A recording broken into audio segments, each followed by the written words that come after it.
the political will.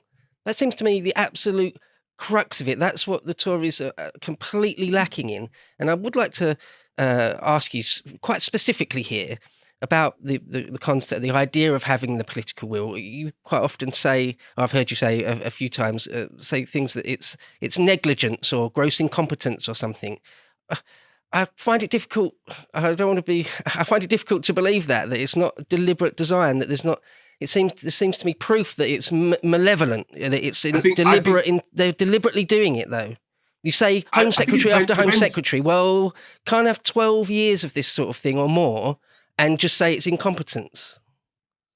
I think there's a difference between the incompetence and the lack of political will of the ministers and Home Secretaries. And the deliberate obstruction and hindrance and burdens put in place by the civil servants. And so if you want to be generous to someone like Priti Patel or the current Home Secretary, Suella Braverman, you could say their intent is in the right place, but they're being stymied by their own incompetence, their own inability to drive this through, and to either insist that the existing people carry out their wishes, or frankly, fire them and start again. That's what would happen in business. Right. If you've got a bunch of folk in your team who don't get the job done, who refuse to carry out your wishes, you fire them. Mm-hmm. Yeah, no, absolutely. That's what I was very, very delighted really with the proposal of having some sort of new immigration department or something. And you mentioned also just in this conversation a moment ago about how the Home Office isn't, it wasn't your exact words, but not fit for purpose. It seems to me, would you, if you were in government, would there not need to be some sort of almost a wholesale change at the Home Office? That there are, it seems to me, I don't know about it in fantastic detail, I wish I did know about it more, but it does seem to me that a lot of, particularly the very senior civil servants, would all really have to go. Would they not? My background is in property, real estate, right. And sometimes a building is so knackered, actually, it's beyond refurbishment, and you're better to demolish it and rebuild it. And essentially, that's the same with the Home Office. It is not fit for purpose. It's knackered. The people in there don't believe with the cause and the responsibility that they're tasked to do, and I think it's beyond repair. You've got to start again. You should split it down into different parts. You can have you need a completely separate immigration department, and that can be different to some of the other activities that the Home Office does. It's a huge department. It's too big. So separate it out, staff it with people who believe in the cause, and that's absolutely vital. Again, it's what any sensible chief exec would do of a sizable business. So look, you've just got to have the knowledge how to do it. And to remind your listeners, I ran a big multinational real estate group. I know how to do these things. I know how to make things happen and make things work. Right. No, absolutely. I mean, you also mentioned there the European Convention of Human Rights, and that a lot of that was authored by Brits, actually, many years ago. And the idea that the Conservative government would just talk about perhaps they might leave it at some point. That's just gaslighting to me. They could do it. They could do it if they wanted to do it, but they're not doing it. They've talked about it. Theresa May talked about it years ago. They don't want to do it. No. They just it's not in their agenda at all. What's happened is when they saw that video from Reform the other day that you referred to, and if any of your listeners and viewers haven't watched it, do go to our Twitter feed and take a look at our two videos, one on lawful immigration and one on illegal immigration. That's how to do it. When the Tories saw that, they rushed out some new ideas. Oh, we might have to leave the ECHR. Oh, we might have very short periods before we send people back from where they came. Look, it's just a soundbite. It's just waffle, because I can tell you they are terrified of the strong progress that we at Reform are making. We hit, you may have seen, 9% in probably the most respected poll, the YouGov poll last week. It's a direction of travel. Polls go up and down all the time, but we are seeing a real momentum swing, and it's being noticed. Yeah, I mean, that's absolutely not insignificant, is it? 9%. It's really quite great, I think.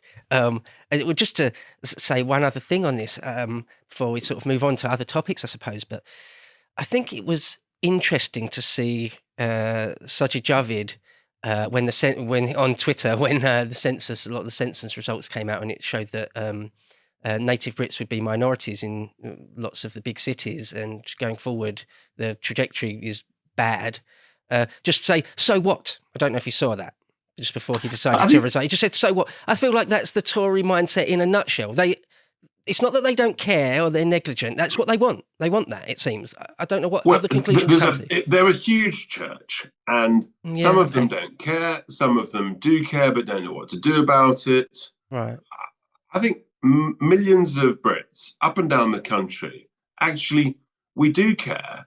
Look, we've always been welcoming, hospitable, and generous with sensible levels over the decades of lawful immigration that works for our economy, where we've got specific shortages or where a particular nation has had a particular trauma, and we've done our bit to be welcoming in terms of asylum seekers or help. Take Ukraine, for example. Take Hong Kong, for example. Take the people who work with the British forces in Afghanistan. So we don't need lessons on how to take sensible, lawful immigration.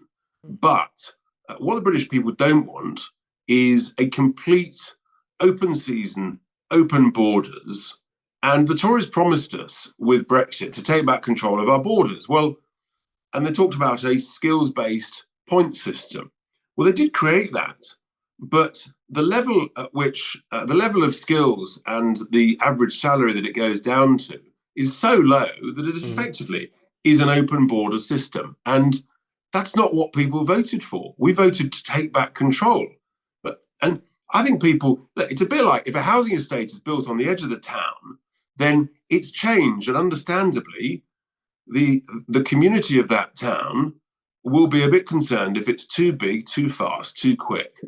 And it's the same if you've got very high levels of immigration. The indigenous population are going to be cautious and thoughtful and reflective about the prospect of rapid change. We want to integrate people at a sensible, workable rate that works for the local population. And at the moment, we've got a situation where everybody's talking about where's the affordable housing.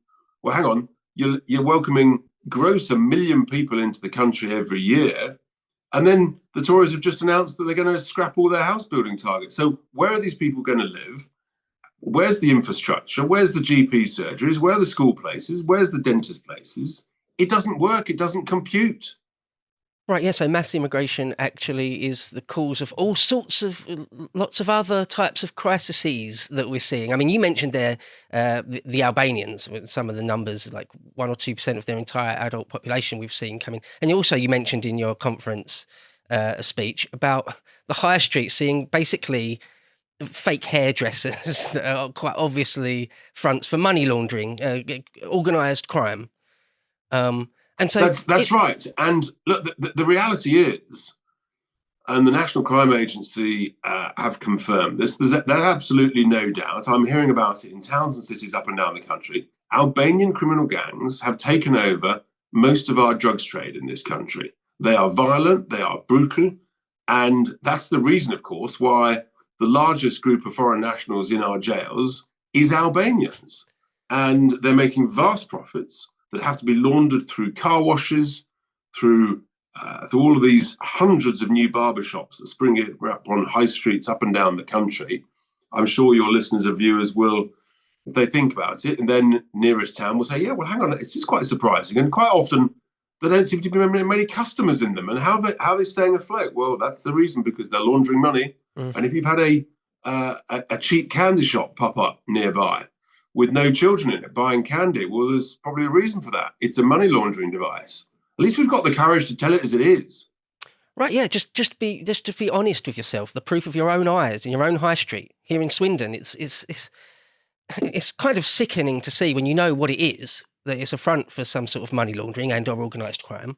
And then when you see that the Tory policies, the way Home Secretary after Home Secretary has just sort of made noises about doing something about it, but just simply hasn't, then I think you have to come to the conclusion that they're in cahoots, at least indirectly, with I see the Tory party as a type of organised crime cabal. What a qualitative difference is there But between them? It's not all the Tories, you know, someone like Lee Anderson, Big Lee, you know, he's a decent chap. No, it's not all I of think them, but they're just incompetent. And some of them are very unprincipled, and some of them tell deliberate untruths all the time. Fundamentally, the Tory party is all about power. I'm all about action, getting stuff done, making things happen, run this country so that ordinary families and people up and down the country who are putting a proper shift in can get higher wages because you get lower taxes, and that way you get higher growth. And on the back of that, everything can be sorted out.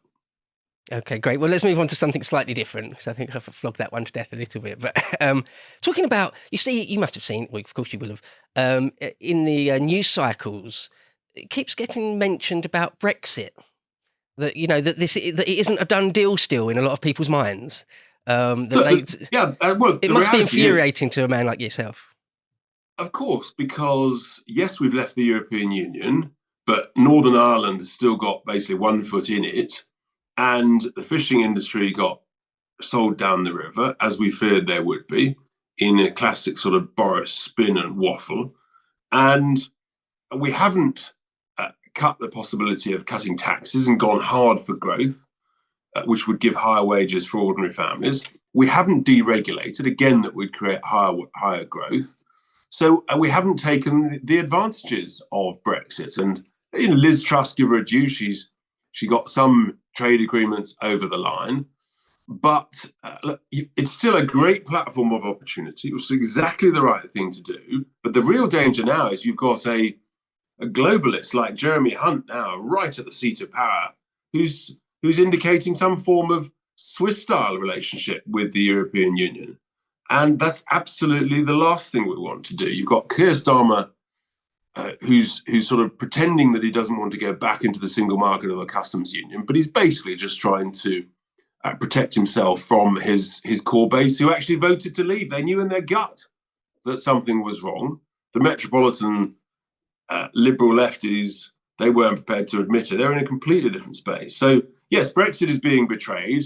And if we're not very careful, it will go backwards from the place it's at the moment. So we've got to battle on to stop that.